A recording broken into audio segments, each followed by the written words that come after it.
What's up, guys? Welcome to the second episode of One Shot, the podcast where we talk things all FPS, as well as some gaming news in general. As always, it's your boy, CM Boom, and I have with me today the amazing Mikeshaky. How you doing today, Mike? I'm doing. I'm doing okay. Doing okay. He I was was gonna almost gonna say... say. I was gonna say like good or anything. I'm doing okay. Doing okay. He's doing okay. Average. Yeah. But yes, welcome guys to episode 2. If you didn't catch episode 1, go watch it. It's awesome. It's on my channel, CM Boom Gaming. We talk about Xdefiant last week. We talked about a little bit of the CDL, and we're gonna continue with that today, as season 2 of Xdefiant has officially dropped on the 25th, and we got some hands on. The Highwayman came out. Bomb came out, and so we wanted to start off a little bit talking about our kind of first impressions. I only played Bomb I think once, but I know Mike, you had a lot more experience with the Bomb mode. How did you kind of feel about that? So I grew up playing like S&D shells, and, like GBs and stuff. So I was like, let's give it a good old college try, basically. And I mainly played on like the new maps, Yeah. Arena. They tried to make me play on Rockefeller, but I was not about to play play that on Rockefeller. No. Way too small. Way too small. With 12 people. Didn't play like any like the like Pueblito or like any like the like old maps. Old maps. The But original maps that came out.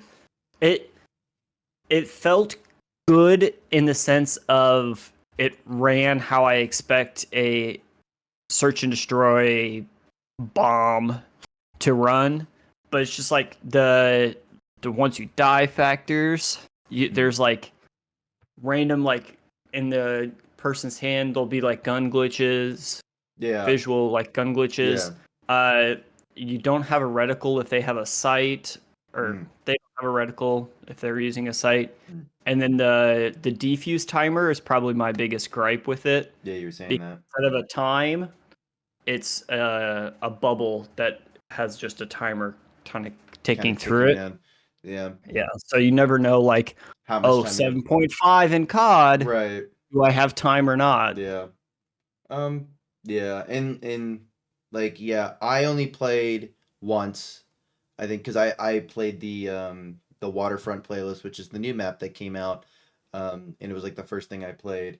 And yeah, that how you're talking about with the death cam, the weird like visual glitches where it's like someone's gun will almost be like jello. It like jiggles back and forth when you look at him, and then like you said, no reticle. I didn't have much experience playing S&D because I was very late to the competitive COD scene. Like, I really didn't start paying attention to competitive COD in like Cold War. So it was like, I know. Newbie. I was a newbie, so I didn't really have experience in Search and Destroy on like those earlier titles. So Search and Destroy is usually a mode that I ended up avoiding. Now I like it; it's fun, but so I wasn't too crazy with the bomb mode, and I just it kind of ran how I expected it to run, like you said, but I not being able to, and my biggest thing was not being able to, because you can't go prone in this game, and I feel like going prone is like a big part of S&D when you're trying to find those hiding spots and you kind of prone. I don't know. I mean, at least in a competitive environment. So, I mean, I guess it's not a total deal breaker, but, and I guess I could just be kind of nitpicking at that, but I felt like going prone, it almost felt like you're playing S&D with something missing. Like without the ability to go prone. I mean, the whole prone thing kind of limits the potential for ninjas too, because you can't, like you're saying, like lay down in a bush, right? Yeah, and pop out. Yeah, and again, that's just a limitation of Xdefiant itself. Like, we know prone isn't in the game at all, which I get why they did that. They did that so that you can't snake, because snaking has been a massive issue in Call of Duty over the past like 4 or 5 years, especially in the MW2 season. Oh my god, snaking is so bad. So I get why they Mhm. did that, but yeah, I just feel like going prone could have been a little bit better. But I that being said, I do like the new map. Waterfront is very I like it a lot. It's a bigger map, but because Xdefiant moves so fast, you can get across it really quick. I did have a chance to play Hardpoint on that map, and Hardpoint would be really good in a competitive Yeah. scenario. It's definitely a very competitively viable map. And then like you look at like the ranked playlist. I Hmm. know the ranked playlist is still not where it should be, No, even though rank's only been out what, maybe a day and a half at the point of recording this. yeah, for season 2. Like yeah, for season 2. Um but they definitely need to do like a ranked map Pool. uh pool, yes. Yeah. Because they finally have ranked weapon classes now. Hmm. Which is So why not just make the maps? Because no one wants to play Arena Occupy when it's ranked, or Arena CTF. right. Or even like, because I think Rockefeller's in there as well. Like Oh, I haven't played it since Rockefeller well, I got believe released. that at least the way it seems is whenever a new map comes out, they just throw it into the ranked map pool. Like all the maps are in the ranked map pool. So it's technically however many maps are in the game, like 17, 18 maps, they're all in the ranked map pool. All of them, Yeah. which is again, I talked about it like at the beginning of this game when we were in the ranked trials. I said we needed to start cutting maps eventually, like once ranked actually came out, because I was like, okay, for the ranked trials, yes, we can have all the maps in here and test.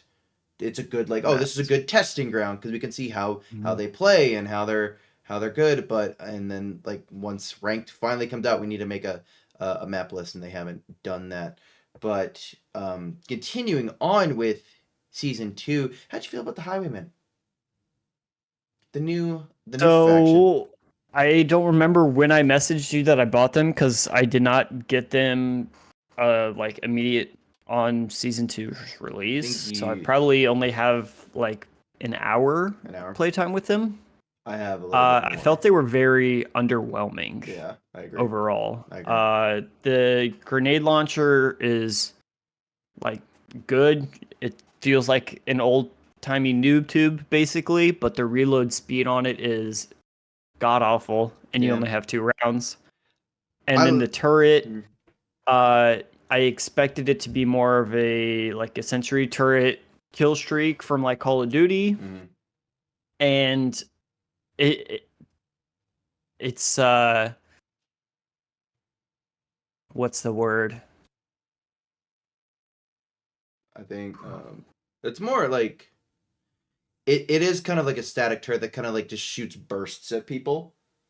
It's Yeah, almost like a it's Torbjorn turret from Overwatch, yeah. where like sits there and It's pings. more for information than it is to Yeah. get kills. So like in Occupy, for instance, you have it watch a lane for you. Right. Yeah. Which so like with the grenade launcher, I think the grenade launcher is actually like I like the balance of it right now because when they said, "Oh, they're having a grenade launcher," I was like, "Oh, great," because this is like, okay, we're just going to give a pocket grenade launcher as an ability that especially in the bomb mode because you spawn with your ability every single round that you can just whip that out and get free kills. I like that the grenade launcher is hard to get kills with. I think that makes it balanced. It's got an insane drop off and like you said, the reload speed being really slow. I like that because it makes you like it's like a weapon that it feels like you actually have to practice and try to aim and get good with. You Hmm. can't just pop a grenade and get a kill. So I felt that that's probably one of the only things that was really balanced with the Highwaymen. The scrap turret I felt was I thought it needs some tuning. Like it's kind of a little overpowered in my opinion. I mean, Because under. I I think maybe its health is like it has a lot of health because I directly stuck uh, a sticky nade to it and it didn't blow up. Like it just didn't. And then like I turned the corner and it rinsed me because of like oh I, I I shoot half a mag of an M4 at it and it's gone. Really? Well, I was using Yeah, half mag of an MP5. Maybe I wasn't directly sticking it. I know 3 melees will kill it. You melee it 3 times, it will kill it.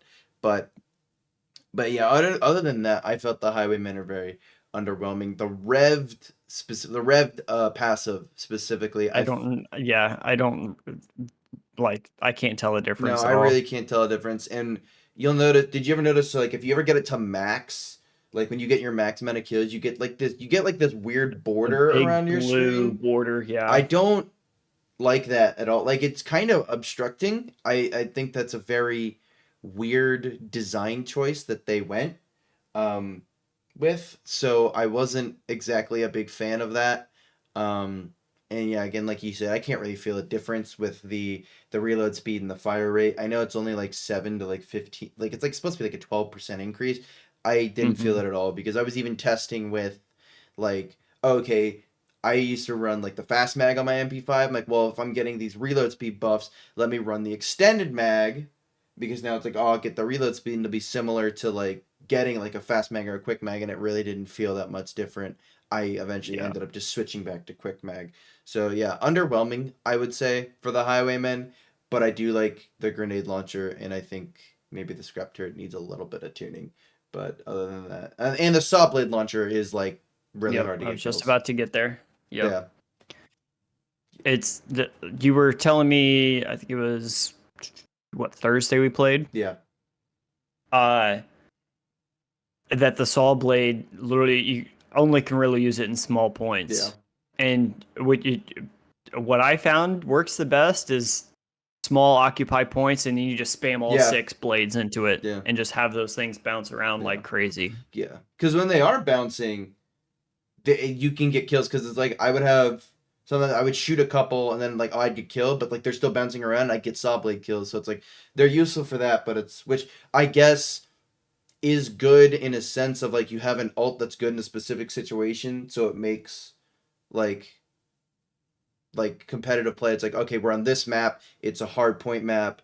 Let me use highwaymen for this map. Like I guess it adds more to the competitive map pool or map, not map, competitive meta.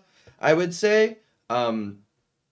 But other than that, I would say it's like if you're using it on Mayday or any of those wide open maps, it's Yeah. probably not And viable. like if you're not in a small room with that saw blade, it's basically like a shotgun or it's like a sniper Yeah, with a very slow because fire time.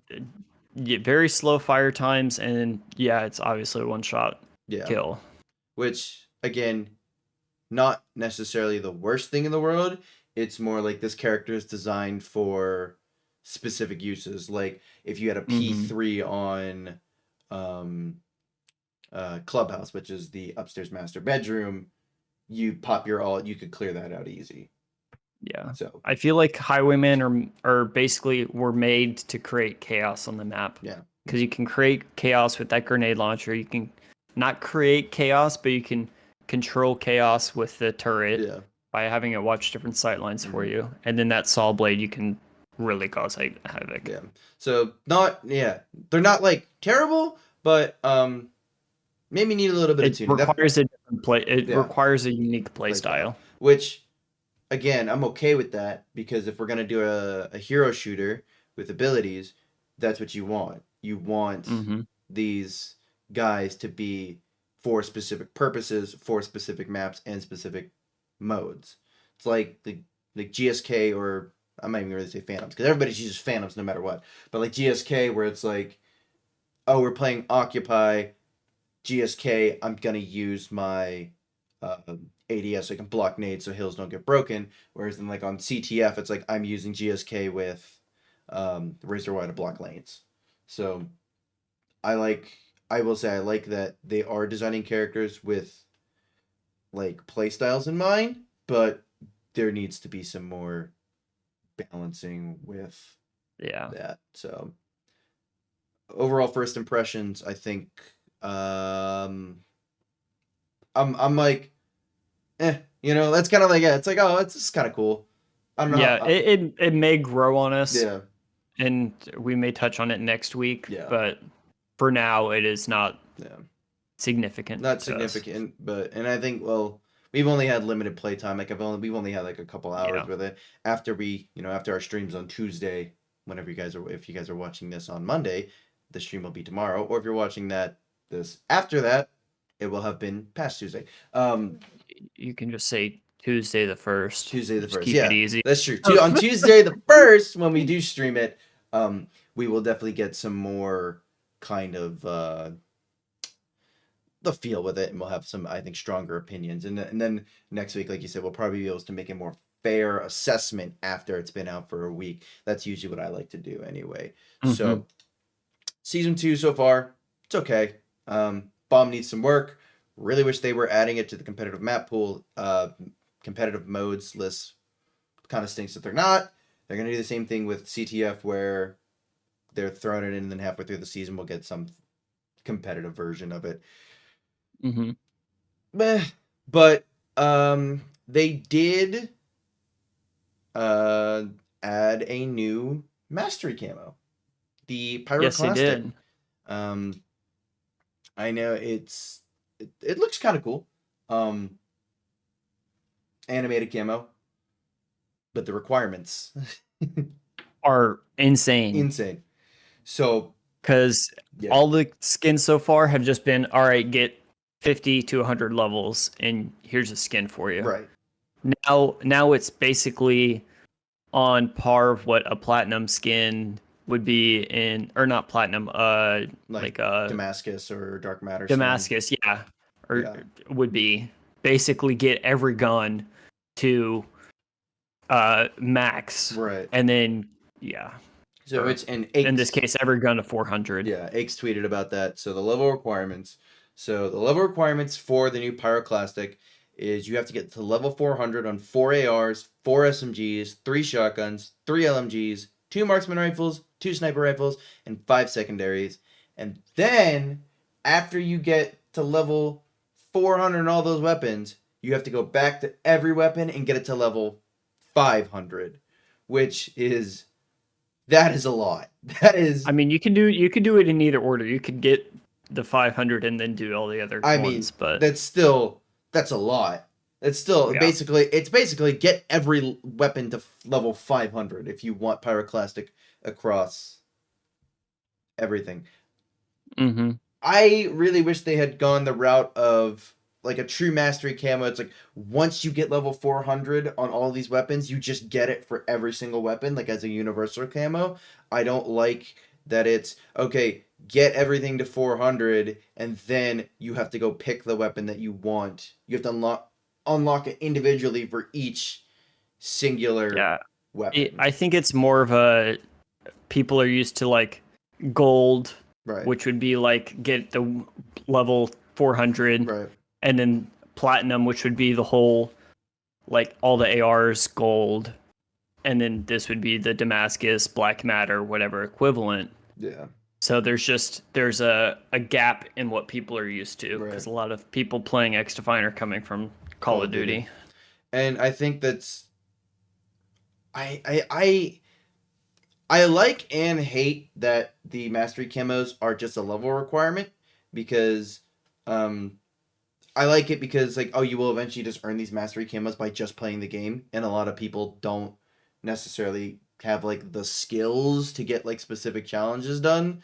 But I also am not a big fan, because as someone who does have the skills to where it's like, if we have challenges to where I could unlock this quicker than just playtime or waiting for like a double XP weekend, then popping double XP tokens to get quad XP, I would have liked to see something more along the lines of a challenge. So yeah, I feel like it's more of a flex too if you like complete different challenges throughout the life cycle of using the gun, compared to just like, I grinded for 5 hours with this gun. So I mean, the skin looks okay. I like the rainbow skin better, in my opinion. I like that one. I think it just looks a little bit cooler. I like the metallic shiny rainbow skin. But I mean, I might go for it. I don't know. It depends on how. Sounds like I'm a little closer than you are. You're actually much closer than me. I have 1 SMG and 1 AR. to level 400. Yeah, That's I it. need one more AR and I have all the SMGs done. Yeah. And then every other weapon class has all the attachments unlocked for the weapons, but they're all like level 50 or Right. whatever Yeah, outside of SMGs and ARs. my man's out here grinding Xdefiant. I have not been That's grinding. literally just from like the trials and playing season That 1. is crazy. I did Yeah. not have that much time on my This hands. the secondaries are nowhere near. Just Oh yeah, to add no. that as a note. The secondaries are going to be hard. They're gonna be really hard. But yeah, that's Xdefiant season 2. So far it's like we said, it's okay. Um and we will get more opinions going forward. Um, but let's shift gears here. Spectre Divide. There's some Yes. news that came out with um, the dev team. So if you guys don't know, Spectre Divide is a 3v3 shooter published by Mountaintop Studios. It's 3v3 tech shooter, and you have what's called duality. So you control two characters at once. Mike and I have been streaming it. We actually had a really good stream this past week. It was kind of funny. But so it seems as if Spectre Divide has had some layoffs since Shroud's and also Shroud, the streamer, had a hand in kind of developing this game. He kind of worked on it as well. It says Shroud Spectre Divide dev team hit with layoffs weeks after launch. Says the development team behind Shroud Spectre Divide has been hit with layoffs in the same month that it launched. 13 employees have been let go as the studio tightens up for long-term support. After a brief early access period, Spectre Divide launched on PC on September 3rd, promoted heavily by ex-Counter-Strike Pro turned mega popular Twitch streamer Shroud. 3v3 tactical shooter drew in over 30,000 concurrent players on Steam at its highest point, with a unique spin on the formula, letting players control two bodies. Spectre Divide quickly Yeah, became... I feel like we Yeah. get the point there. It says now, just 20 days removed from the game's launch, Mountaintop Studios, the dev team done Spectre Divide has been hit with layoffs. 13 employees in total were notified of their roles being made redundant on September 25th. Yeah, I was playing Spectre Divide last night with some people from high school, and queue times are probably like 3-4 minutes Yeah, that's for crazy. ranked and casual. That's crazy. And looking at it, it was like I don't remember the exact number. So, but it was definitely like under 5K concurrent players on Steam. That stinks because this game's actually really really fun. It's like I think it's a really good middle ground in tactical shooters compared to because you have like CS:GO on one hand, Valorant on the other. I feel like Spectre Divide lines up right in the middle of like it's very it's kind of easy to pick up. And I think a lot of Yes. that leads to the shooting being like Call of Duty. It's heavily based on ADS and you retain your accuracy through movement. Um, and it's the first tactical shooter that I really enjoyed because I'm terrible at them. I am not a mouse and keyboard guy. I'm a controller player through and through. I came from console. I suck with a mouse and key. So having something like this where it's like, oh, I can aim in and shoot, um, has made me like, oh, I really enjoy this. So I'm hoping that this doesn't completely shut them down. Like I hope this game doesn't die off because it is a really fun game and I think it's got a really unique like style about it. So Yeah. Talking to the friends I was playing with last night, they were saying like they didn't even know the game came out. So yeah. I think it's kind of failing on just a marketing perspective. Yeah, and I think we see that a Because you can't lot. just take a big streamer and be like, all right, here, promote our game, Right. and that be the only marketing you do. Mm-hmm. And it's not even so much that they just took a big streamer and said, here, promote our game. He worked on the game. He was a part in development of it.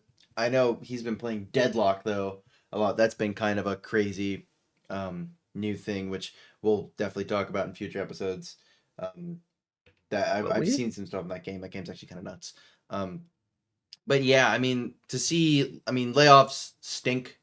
I mean, we don't want anybody to lose their job, especially developers, and especially with developers when you make a really good game.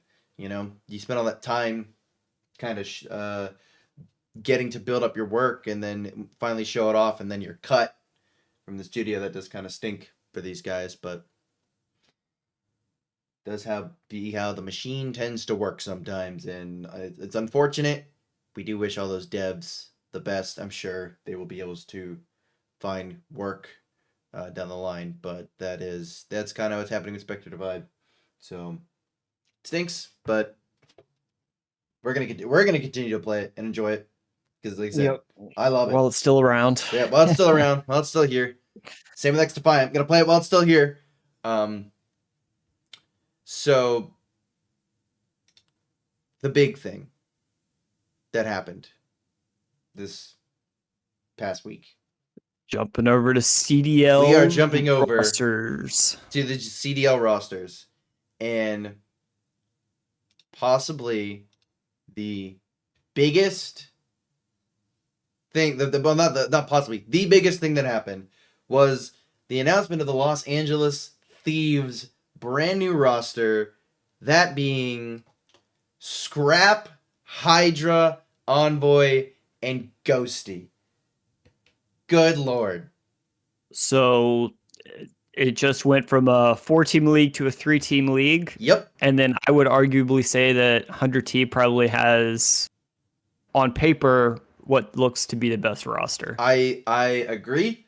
I think, being an Optic fan, I want to say that these guys are definitely like top 2. Like, I know FaZe is good. FaZe is really good. I think this team could run through FaZe, and then obviously Optic are the best team in the game right now. They just won champs. So you've got, again, on paper, the LA Thieves are definitely like top 2. And this is insane. Like, I think they tweeted out, like, which if I go to, I think they tweeted out, they said, what is it? They called it the heist of the century. Yeah, the heist of all time, because they were able to buy out Scrap, Envoy, and Hydra from all three of those players from their teams respectively, and I would agree that is a insane heist. They posted a podcast talking about it. So Scrap and Hydra were initially a 1+1 package, and then Scrap was looking for a sub duo for Hydra, and he thought Envoy was, so they were literally just a team of 3 looking for one. That's crazy. So, and I've also heard that Nadeshot took a pay cut just to be able to fund their salaries. I mean, yes, right? Definitely. This is one of those teams, like, kind of similar with the Optic team. You do whatever you can to retain this team moving forward as long as you possibly can.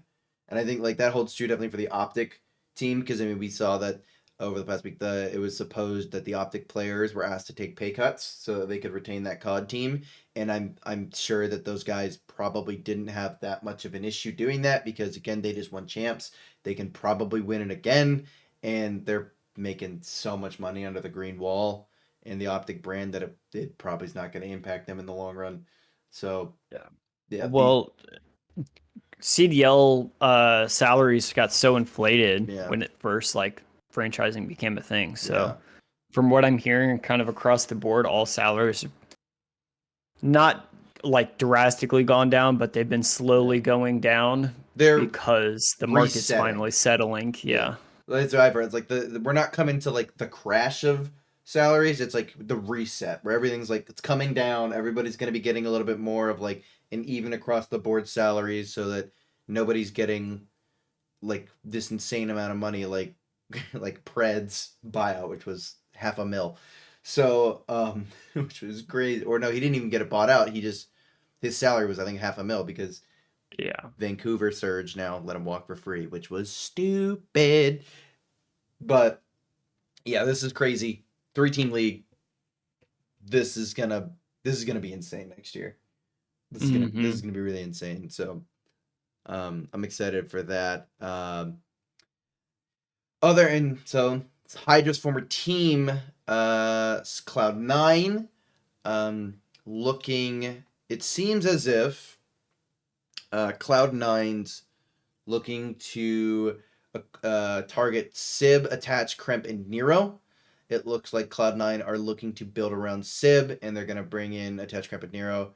Kremp, obviously, on LA Thieves, formerly, and then Attach and Nero were on Vegas Legion last year. How you feeling about this team? I mean, Sib kind of pulled the Uno reverse card Yeah. because it was rumored that Sib was going to go elsewhere and Skies and Kids were going to stay. Yeah. And I mean, like, I don't even really think that was rumored because I remember Sib had tweeted that he was a restricted free agent for Yep. the BO6 season. So it was like, oh wow, this team is they're doing an Atlanta phase. They're keeping the trio and they're dropping Sib. Obviously that didn't happen. Hydra gets bought out, and now it seems that Sib is booting Kismet and Skies to bring in Attach, Kremp, and Nero and Yeah, kind of make that 'cause his in that team. in that 100T podcast, Ghost was saying that they were originally targeting Sib. So which So originally that didn't targeting happen. originally targeting Sib and ended up getting Hydra Scrap and Arguably better. Envoy. Arguably way I don't better. I yeah, I would say definitely a major upgrade for Thieves. Crazy that Thieves 2 years ago win champs, then they have a save year where they save their money, right, last year, and actually ended up not finishing too terrible at champs. I think they got No, they had top 4, right? Didn't they, at champs? Because they they got top 4 champs, and and then they top got 2 top 2 at EWC. EWC, which was awesome to see. Very happy for Dan Ghosty, who is an Optic alum. Um, that was actually an interesting thing when Optic picked him up out of challengers, because that's not something that Optic normally does. They don't usually Yeah. dip into challengers. They usually bring in veteran players. But it was cool to see Ghosty kind of come in, make his mark in the league, and prove that he deserves to be there. And then LA lands on LA Thieves, and they go, all right, we want to go out and get you some help. So crazy that LA Thieves is coming back and overnight seems to be like, oh, we went from being like top 4, maybe 5th, 6th, to now being like, oh, we could win a championship again. Oh yeah. So that's cool to see. Kind of a Well, I feel blunder like by Cloud9 though. Scrap is ring chasing at this point, I feel like. I Because guess he's had that taste of it. He got second at champs 2 years ago? yeah. Like he's Yeah, had they like got a taste of bullied. like winning tournaments already Yeah. and getting second. Like Yeah. he is ring chasing. I don't know if I would this point. necessarily call it ring chasing. I think it's more of like, because I mean, I think Toronto had even said that they were basically out of money to retain the team. So I'm sure if Toronto could have brought in Hydra for Envoy and Scrap, I'm sure he would have stayed. But if Toronto just wasn't willing to basically do whatever they could to keep that team and build around them, I could see why he would. Well, I'm going to go somewhere else that's gonna actually. Well, I mean, Ultra's rumored to be rebuilding this year, Yeah. so they just made a quick bag selling off Envoy and Scrap. Yeah. So I mean, and that's good for them. I think Cloud9, what a fumble. I mean, Cloud9 comes letting go of Hydra. I mean, yeah, letting him get bought out, which is crazy. I mean, Cloud9 comes in, and we're like, okay, cool, New York's gonna have money, and I think it was even announced that, oh yeah, they're extending all of the COD's teams contracts for like EWC, and it's like, oh, that's good to see that Cloud9 wasn't gonna come in and just clear house for their own players. That ended up not being the case. They let Hydra get bought out. Looks like Kids and Skies are also going away too. Kids and Skies are also gone as well. So I think that's definitely like a fumble by Cloud9, and I think, man, that's kind of dumb on their part, because really you had if you keep anyone on that New York roster, you keep Hydra. 100%. Which is crazy. Like, I just Again, Hydra could be the face of your org, kind of like how Shotzi is basically the face of Optic right now. How Scrap was The the face of face of Toronto. Ultra. Yeah, and Yeah. it's like these two teams let their biggest player, the face of their franchise, just be like, all right, they sold them basically to get Mm-hmm. money for. But I mean, Cloud9 with that roster, I think kind of bounces down to like fourth, fifth, maybe. Yeah, they're top 6 for sure. Yeah, I don't, yeah, definitely not in the top four, top three, and Yeah. again, I just coming off this season, there were 3 teams that didn't need to make a change that I felt, and I think most people felt. Optic didn't need to make a change. Obviously, they've won champs. FaZe, even though they struggled at the end of the year, they don't need to make FaZe a change. thought FaZe thought there was going to be a change, but Yeah. since they won EWC, I think they like locked themselves in. Even still, even if they did struggle a little bit, I say you give that team another year because they were getting their worst placing was champs at like what, top 4 or no, Yeah, but that's fifth, been sixth. FaZe since like franchising's been a thing. They've Yeah. been like a top 3 team. Uh and I think their problem is they have that core 3, which yeah, probably have great chem, Yeah. but they keep like 1 for 1. Like they had Scrap last year, or not Scrap, Slasher uh last year. Slasher last year, and then now they have Draza. Draza, and the year before I want It was to say Arcides. they had Arcides. Yeah, Arcides so it's just is like they don't have a solid 4 year to year. well, and because Cold War they had Arcides and they won. They won in Cold War, Yes, and then they kept for Vanguard, and if I'm dropped Arcides, and Arcides fell off a cliff, and is now awful yeah. in my opinion. Yeah, he has kind of dropped it. But I mean, didn't they also made it to grand finals of champs in uh Vanguard, if I'm not mistaken, right? Like I believe it was the finals was I Thieves FaZe, and then Thieves ran through FaZe. I personally didn't watch Vanguard that much because I thought it was a boring year. It was a bit But of a boring from year. what I Search was good remember, though. yeah, from what I remember, FaZe like got second at basically every major. Yeah. Which I mean, yeah, Which is constant is no seconds like like bad feat, no, it's but like because it's really hard to get to a grand finals every single major, mm, but not being able to close them out. I could see why they would have made that change. I don't feel that they need to change um, again. And then I felt that Cloud9 didn't need to change because they again won champs the year previous, which they then dropped Priesta for Sid, which I guess yes, it did make them better. Um, and then they got second at champs this year. So again, it's like they got second. You've been to back champs grand finals. I didn't feel that there was a need for a change, but I guess they did. And Hydra's gone.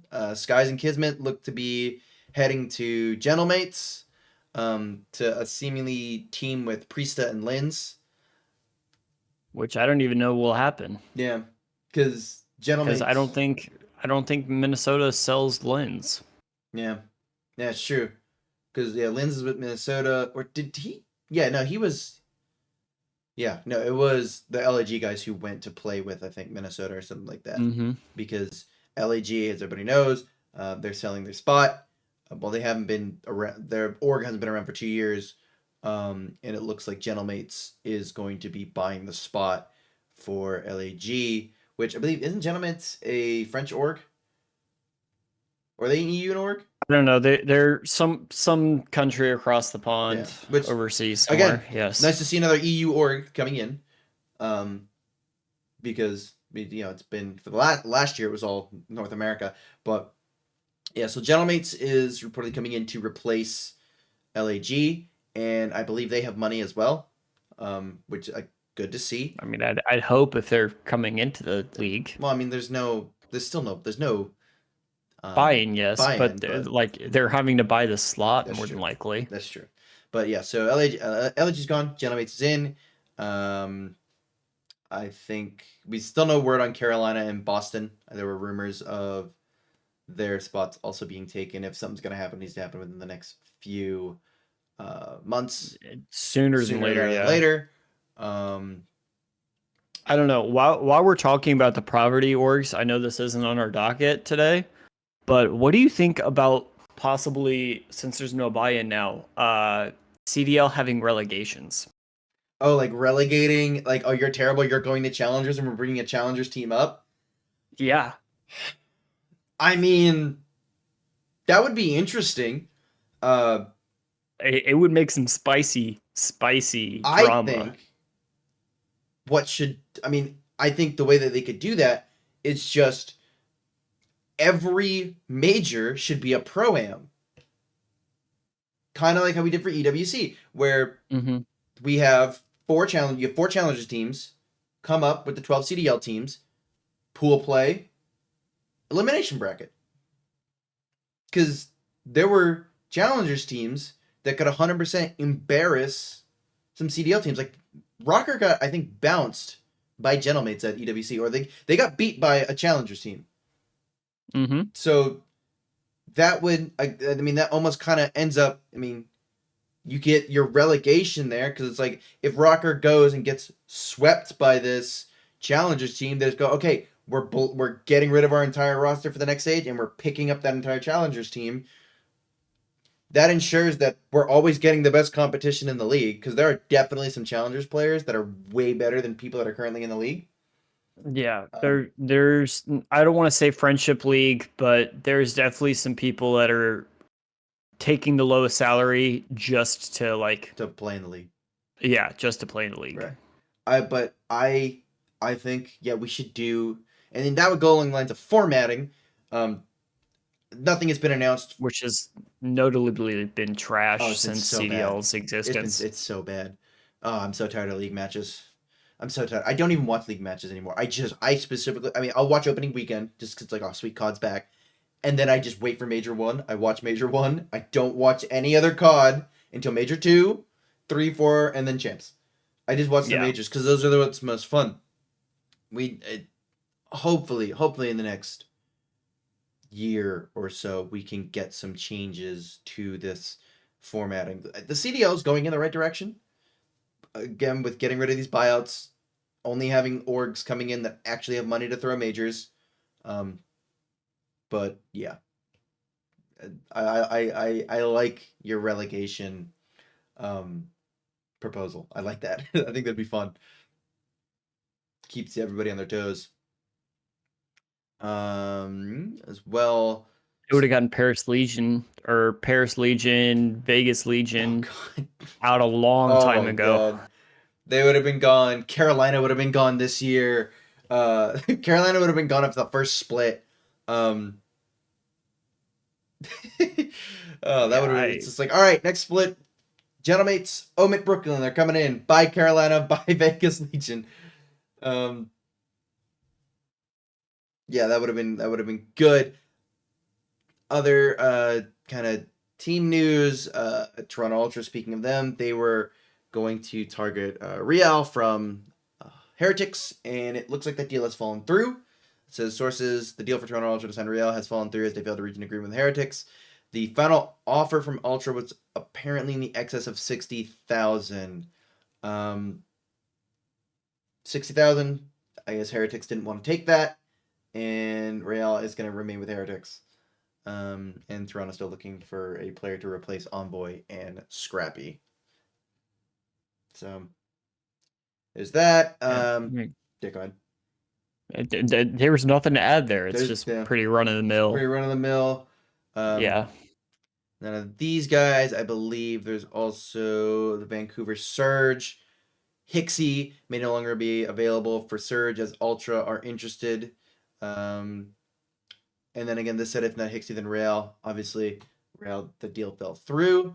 And then Kremp was also linked with Surge should the Hixie deal fail. So Kremp could reportedly be going to Surge over Cloud9. Although if I'm Kremp, I'm probably taking the Cloud9 deal over Vancouver. You'll probably get more money, probably be a better team. And Yeah, most definitely. yeah. So I mean, Abuzu was pretty good, and 04 really Yeah. good. yeah. They just need to find two good pieces to put around those two. I believe. Well, and this says here with this here that Nasty is coming to Vancouver. So, I mean, yeah, this says Nasty's locked in, and this was saying Hixie soon. I mean, this tweet's what, The 6 days old 8 from days old. time of recording. So 8 days old. honestly, we don't know if this is still a thing or This- not yeah. because they could have fallen behind. It could have, but I mean, the potential roster of being 04, Abuza, Nasty, and Hixie. Again, another middle of the pack team. It does kind of yeah, top 6 team for sure. yeah. It does kind of feel like you said with the CDL. It's kind of like you have the top 3, 2 or 3, and then then everyone else. Everyone else. So yeah, CDL's 3-team league. Hoping, like I said, if we can get that Pro-Am format, that more talent will come to the league and we can get away from just a 3-team league.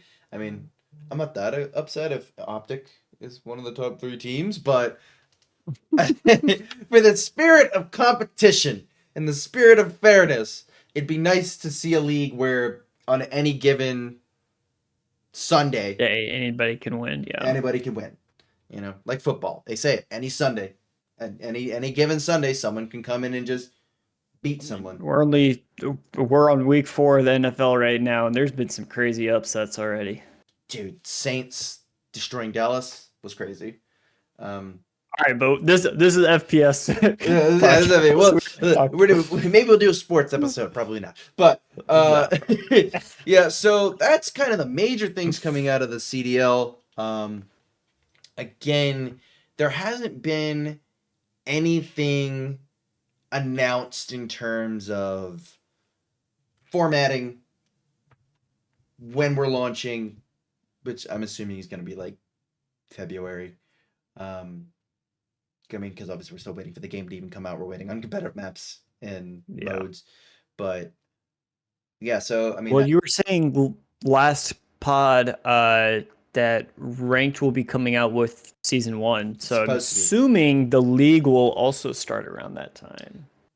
Hopefully, maybe, I don't know. The last time they did that, which was MW2, the league started in December. We did all of stage 1 in December, so including major 1, and then it was like we had that 3 to 4. We had like a month off because of the holidays. Yep. I did not like that because it was like it was like it just felt like we were waiting for so long for just league matches to come back. It wasn't like another month because normally it's like you get like a 2-week break and then it's like league matches start and then you go into the next split. But I was a big fan of the timeline this year where the league launches in February, we go all the way to the end of August, have champs, and then 2 months later we're getting the new game. Yeah, that's ideal for sure. I think though less off time for everyone across the board. Less off time, and then less off time. We're basically like we're coming off of MW3, we're going right into BO6. It was like literally like we came off MW3 season, and it's like we're right into Black Ops 6 mode. I was a big fan of that. I would love to see that timeline kind of continue. But so. And I mean, with ranked coming in season 1, I think that gives us the most opportunities for the map pool to change, and evolve, and we're gonna figure out how to actually play this game. So it's Treyarch again, and I know we say that all the time. It's Treyarch, but I mean, in the Call of Duty community, that does hold some weight of like, oh, it's Treyarch, and Treyarch have consistently been able to deliver good products over the past years. I mean, like, listen, Cold War was the most fun game in the past 5 years, and that game had like a 9-month development cycle. Yeah. So Treyarch having an whole extra year to polish this game, it's gonna be fun, and I'm super excited. I can't wait. But any final thoughts on CDL? Hopes for Xdefiant? What do you got here? I hope Xdefiant lives past year 1. I would love to see that too. But I don't know. That's my only kind of thoughts right now. Yeah. I hope it would be really nice. I really want, for as much as we dog on this game, we only do it because we want to see it succeed. It's like I complain about COD because I want COD to be good. I'm complaining about Xdefiant because I want the game to be good because it's fun to play. It's like, ugh, just why won't you do what we it's like, do the Why simple won't you thing. listen to Why us? won't you listen to us? Gotta start it. But yeah, I think we'll have definitely a better opinion next week on our feeling about Xdefiant as we'll have had a week experience with all the new maps, the new modes, all the new abilities, and then yeah, CDL is gonna be awesome this year. LA Thieves are gonna be dangerous. 3-team league. Yeah, the Reaching League. 3-team league.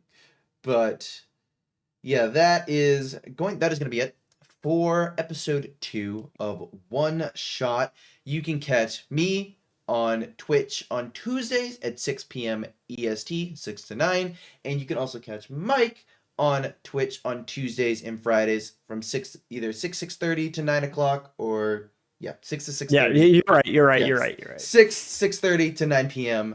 on Twitch. Go check him out. Go check me out. Go check both of our socials out. We'll have them all linked down in the description below. And we will see you guys next time on One Shot.